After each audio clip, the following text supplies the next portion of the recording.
നിങ്ങളൊരു ഓഡിയോളജിസ്റ്റ് ആണോ? Australian migration സ്വപ്നം കാണുന്നവരാണോ നിങ്ങൾ? എന്നാൽ ഈ വീഡിയോ നിങ്ങൾക്കുള്ളതാണ്. Hi, I am Sansha from Gems Abroad. നിങ്ങൾ ഒരു സ്റ്റുഡൻറ്റോ ഫ്രഷ് ഗ്രാജുവേറ്റ്സോ വർക്കിംഗ് പ്രൊഫഷണലോ ആണെങ്കിൽ PR പ്രോസസ് എങ്ങനെ പ്ലാൻ ചെയ്യാമെന്നും എങ്ങനെ സ്റ്റാർട്ട് ചെയ്യാമെന്നും ഈ വീഡിയോയിൽ സ്റ്റെപ്പ് ബൈ സ്റ്റെപ്പായി എക്സ്പ്ലെയിൻ ചെയ്യുന്നു. Why Australia? എന്തുകൊണ്ടാണ് ഓഡിയോളജിസ്റ്റ് ഓസ്ട്രേലിയ ചൂസ് ചെയ്യുന്നത്? ഓസ്ട്രേലിയയിൽ ഹെൽത്ത് കെയർ സെക്ടർ വളരെ സ്ട്രോങ് ആണ്. Hospitals, private clinics and rehab സെൻറ്റേഴ്സിൽ ഓഡിയോളജിസ്റ്റിന് ഇപ്പോൾ ഹൈ ഡിമാൻഡാണ് ഉള്ളത്. അതുമാത്രമല്ല, അട്രാക്റ്റീവ് സാലറി, PR ബെനിഫിറ്റ്സ്, ഫാമിലിയുമായി സെറ്റിൽ ചെയ്യാനുള്ള അവസരങ്ങൾ എല്ലാം ഇവിടെ അവൈലബിൾ ആണ്. ആൻസ്കോ ആൻഡ് ഒക്യുപ്പേഷൻ. മൈഗ്രേഷൻ പ്രോസസ്സിൽ ഏറ്റവും ശ്രദ്ധിക്കേണ്ട കാര്യം കറക്റ്റായിട്ടുള്ള ആൻസ്കോ കോഡ് ഏതാണെന്ന് മനസ്സിലാക്കുക എന്നതാണ്. ഓഡിയോളജിസ്റ്റിൻ്റെ ആൻസ്കോ കോഡ് 252711 ആണ്. ഓരോ പ്രൊഫഷൻ്റെയും സ്കിൽ അസസ്മെൻറ്റ് അതോറിറ്റി ഡിഫറെൻ്റ് ആണ്. ഓഡിയോളജിസ്റ്റിൻ്റെ സ്കിൽ അസസ്മെൻറ്റ് ചെയ്യുന്നത് വെറ്റാസിസ് അതോറിറ്റിയാണ്. ഓസ്ട്രേലിയൻ സ്കിൽഡ് മൈഗ്രേഷൻ ഒരു പോയിന്റ് ബേസ്ഡ് സിസ്റ്റമാണ്. മിനിമം 65 പോയിന്റ്സ് ഉണ്ടെങ്കിലാണ് നമുക്ക് PR-ന് അപ്ലൈ ചെയ്യാനായിട്ട് സാധിക്കുന്നത്. ഏജ് ലിമിറ്റ് ഉണ്ട്, അത് 44 ആണ്. Qualification requirements. മിനിമം ക്വാളിഫിക്കേഷൻ ഓഡിയോളജിയിൽ ഒരു ബാച്ചിലേഴ്സ് ഓർ മാസ്റ്റേഴ്സ് ഡിഗ്രി ഉണ്ടായിരിക്കണം. റെലവൻറ്റ് കോഴ്സ് കണ്ടന്റ് നിർബന്ധമാണ്. നിങ്ങളുടെ ക്വാളിഫിക്കേഷൻ ഓസ്ട്രേലിയൻ സ്റ്റാൻഡേർഡ് മീറ്റ് ചെയ്യുന്നതായിരിക്കണം. Work experience. ഡിഗ്രിക്ക് ശേഷം 1 ഇയർ എക്സ്പീരിയൻസ് നിർബന്ധമാണ്. ക്ലിനിക്കൽ എക്സ്പീരിയൻസ് ഉണ്ടെങ്കിൽ അത് വലിയൊരു അഡ്വാൻറ്റേജ് ആണ്. Post qualification experience, hospital hearing സെൻറ്റേഴ്സിൽ വർക്ക് ചെയ്ത എക്സ്പീരിയൻസ്, ഇതെല്ലാം അസസ്മെൻറ്റിന് വളരെ ഹെൽപ്പ് ചെയ്യും. മിനിമം 1 ഇയർ എക്സ്പീരിയൻസ് വേണം. 3 അതിൽ കൂടുതലോ എക്സ്പീരിയൻസ് ഉണ്ടെങ്കിൽ നമുക്ക് മൈഗ്രേഷന് കൂടുതൽ പോയിന്റ്സ് സ്കോർ ചെയ്യാനായിട്ട് സാധിക്കും. Skill assessment.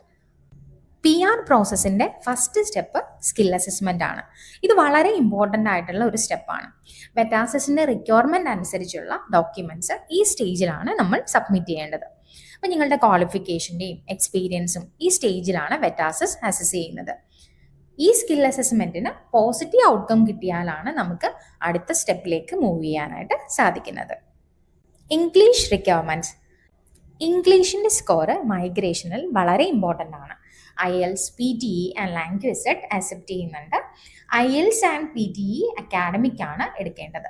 English പ്രൊഫിഷ്യൻസിയിൽ maximum 20 points വരെ നമുക്ക് ക്ലൈം ചെയ്യാനായിട്ട് സാധിക്കും. സോ നിങ്ങൾ നല്ലൊരു സ്കോറാണ് ഇതിനായിട്ട് എടുക്കേണ്ടത്. Point system. നമ്മൾ നേരത്തെ പറഞ്ഞ പോലെ ഓസ്ട്രേലിയൻ മൈഗ്രേഷൻ ഒരു പോയിന്റ് ബേസ്ഡ് സിസ്റ്റമാണ്. മിനിമം 65 പോയിന്റ്സ് വേണം നമുക്ക്. Age, qualification, experience, English language proficiency, marital status എന്നിവയെ ഡിപ്പെൻഡ് ചെയ്തിട്ടാണ് ഈ ഒരു സ്കോർ നമ്മൾ കാൽക്കുലേറ്റ് ചെയ്യുന്നത്. ഒരു മാരീഡ് ആപ്ലിക്കൻ്റ് ആണെങ്കിൽ സ്പൗസിൻ്റെ സ്കിൽ അസസ്മെൻറ്റ് ഔട്ട്കമും ഇംഗ്ലീഷ് പ്രൊഫിഷ്യൻസിയും പോയിന്റ് മീറ്റ് ചെയ്യാനുള്ള ഒരു ക്രൈറ്റീരിയ ആണ്. പോയിന്റ്സ് ആഡ് ചെയ്യാനായിട്ട് NAT എന്ന് പറയുന്ന ഒരു ടെസ്റ്റ് സ്കോറും നിങ്ങൾക്ക് യൂസ്ഫുൾ ആയിരിക്കും. ഏജ് ഗ്രൂപ്പ് 25 to 33 ഉള്ളവർക്കാണ് മാക്സിമം പോയിന്റ്സ് ആയ 30 പോയിന്റ്സ് ലഭിക്കുന്നത്. ബാച്ചിലേഴ്സിനും മാസ്റ്റേഴ്സിനും 15 പോയിന്റ്സ് നമുക്ക് ക്ലൈം ചെയ്യാനായിട്ടും സാധിക്കുന്നുണ്ട്. Expression of interest, EOI. Skill assessment positive outcome വന്നു കഴിഞ്ഞാൽ നെക്സ്റ്റ് സ്റ്റെപ്പ് EOI സബ്മിറ്റ് ചെയ്യുന്നതാണ്. സ്കിൽ സെലക്ട് വെബ്സൈറ്റിൽ ഒരു പ്രൊഫൈൽ ക്രിയേറ്റ് ചെയ്ത് EOI സബ്മിറ്റ് ചെയ്യുന്നതാണ് ഇത്. ഓഡിയോളജിസ്റ്റിന് ഇംഗ്ലീഷ് സ്കോർ കാർഡ് ഈ സ്റ്റേജിലാണ് സബ്മിറ്റ് ചെയ്യേണ്ടത്. ഇതാണ് ഓസ്ട്രേലിയൻ ഗവൺമെൻറ്റിന് നിങ്ങളുടെ ഇൻട്രസ്റ്റ് അറിയിക്കാനുള്ള ഒരു step, EOI. Invitation. EOI submit ചെയ്ത് കഴിഞ്ഞാൽ ഗവൺമെൻറ് ഇൻവിറ്റേഷൻ റൗണ്ട് കണ്ടക്ട് ചെയ്യും. കാറ്റഗറി ആൻഡ് പോയിന്റ് ബേസ്ഡ് ആണ് ഓസ്ട്രേലിയൻ ഗവൺമെൻറ് ഇൻവിറ്റേഷൻ നടത്തുന്നത്. അപ്പോൾ അവരുടെ ഇൻവിറ്റേഷൻ ക്രൈറ്റീരിയ നിങ്ങൾ മീറ്റ് ചെയ്താൽ നിങ്ങൾക്ക് ഇൻവിറ്റേഷൻ ലഭിക്കും. ഇൻവിറ്റേഷൻ കിട്ടിക്കഴിഞ്ഞാൽ 60 ഡേയ്സിനുള്ളിൽ വിസയ്ക്ക് അപ്ലൈ ചെയ്യണം. Visa options. മെയിനായിട്ട് 3 ഓപ്ഷൻസ് ആണ് നമുക്ക് മൈഗ്രേഷൻ പാത്വേ ആയിട്ട് ഉള്ളത്. 189 direct PR visa, 190 state nomination visa, 491 regional visa.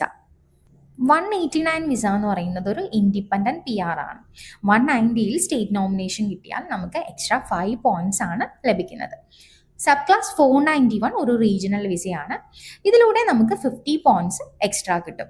കുറഞ്ഞ പോയിന്റ്സ് ആണെങ്കിൽ പോലും നമ്മളുടെ പ്രൊഫൈൽ ഇൻവിറ്റേഷനിലേക്ക് എത്താനായിട്ട് ഈ പോയിന്റ്സ് നമ്മളെ ഹെൽപ്പ് ചെയ്യും. ഡോക്യുമെന്റ്സ്. ഡോക്യുമെന്റേഷൻ പാർട്ട് വളരെ ഇമ്പോർട്ടൻ്റ് ആണ്. ഓരോ ഡോക്യുമെന്റ്സും കറക്റ്റായിട്ട് പ്രിപ്പയർ ചെയ്യണം. Passport, educational certificates, experience related documents, English score card, PCC, medical reports ഇതെല്ലാം റെഡിയാക്കണം. Visa application. ഇൻവിറ്റേഷൻ കിട്ടിയാൽ ഓൺലൈനായിട്ട് വിസ അപ്ലൈ ചെയ്യണം. ചെക്ക് ലിസ്റ്റ് പ്രകാരമുള്ള എല്ലാ ഡോക്യുമെന്റ്സിൻ്റെയും ക്ലിയർ സ്കാൻഡ് കോപ്പി അപ്ലോഡ് ചെയ്ത് ഒരു വിസ ഫീസ് ഉണ്ടാവും. ആ ടൈമിൽ ആ വിസ ഫീസും പേ ചെയ്ത് ഈ പ്രോസസ്സ് കംപ്ലീറ്റ് ചെയ്യണം. വിസ ഓഫീസർ നിങ്ങളുടെ ആപ്ലിക്കേഷൻ റിവ്യൂ ചെയ്ത് കഴിഞ്ഞാൽ വിസ ഗ്രാൻഡ് ചെയ്ത് തരും. Processing time line. ടോട്ടൽ പ്രോസസ്സിന് ഏകദേശം 1.5 വർഷം മുതൽ 2 വർഷം വരെ സമയം എടുക്കാം. അപ്പം നിങ്ങളുടെ പ്രൊഫൈല് ഉയർന്ന സ്കോർ മീറ്റ് ചെയ്യുന്നുണ്ടെങ്കിൽ കുറഞ്ഞ കാലയളവിൽ PR പ്രോസസ്സ് കംപ്ലീറ്റ് ചെയ്യാനായിട്ട് സാധിക്കും. Common mistakes. പലപ്പോഴും വിസ റിജക്റ്റ് ആകുന്നത് ചെറിയ തെറ്റുകൾ കാരണമാണ്. തെറ്റായ ആൻസ്കോ കോഡ് തിരഞ്ഞെടുക്കുകയോ ഇൻകംപ്ലീറ്റ് ക്ലിനിക്കൽ റെക്കോർഡ്സ് കാരണമോ റിജക്ഷൻ വന്നേക്കാം. അപ്പോൾ ഡോക്യുമെന്റേഷൻ വീക്ക് ആകാതെ വളരെ ശ്രദ്ധയോടെ ചെയ്യേണ്ട കാര്യമാണ്. Expert advice migration process complete ചെയ്യുന്നതിന് വളരെ നല്ലതാണ്. ഒരു മൈന്യൂട്ട് മിസ്റ്റേക്ക് പോലും വിസ റിജക്ഷന് കാരണമായേക്കാം. അതുകൊണ്ട് നമ്മൾ വളരെ കെയർഫുൾ ആയിരിക്കണം. Job and settlement support. Australia reach ചെയ്താൽ ജോബ് കണ്ടെത്താനും റെസ്യൂം പ്രിപ്പറേഷൻ, ലിങ്ക്ഡിൻ ഓപ്റ്റിമൈസേഷൻ ഇതിനെല്ലാം ജെംസ് അബ്രോഡ് നിങ്ങളെ ഹെൽപ്പ് ചെയ്യും. Y Gems Abroad? Gems Abroad നിങ്ങളുടെ PR ജേർണിയുടെ എൻറ്റയർ പ്രോസസ് കംപ്ലീറ്റ് ആകും വരെ സപ്പോർട്ട് ചെയ്യുന്നു. കൊച്ചി ബേസ്ഡ് ആയിട്ടുള്ള ട്രസ്റ്റഡ് ഇമിഗ്രേഷൻ കൺസൾട്ടൻ്റ് ആണ് ജെംസ് അബ്രോഡ്. നിങ്ങളുടെ പ്രൊഫൈൽ എലിജിബിലിറ്റി ചെക്ക് ചെയ്യാൻ ഇപ്പോൾ തന്നെ താഴെ കാണുന്ന നമ്പറിലേക്ക് വാട്സപ്പ് ചെയ്യുക. ഒട്ടും ഡിലേ ആക്കാതെ start your PR process today. ഈ വീഡിയോ നിങ്ങൾക്ക് ഹെൽപ്ഫുൾ ആയെങ്കിൽ പ്ലീസ് ലൈക്ക് ആൻഡ് ഷെയർ.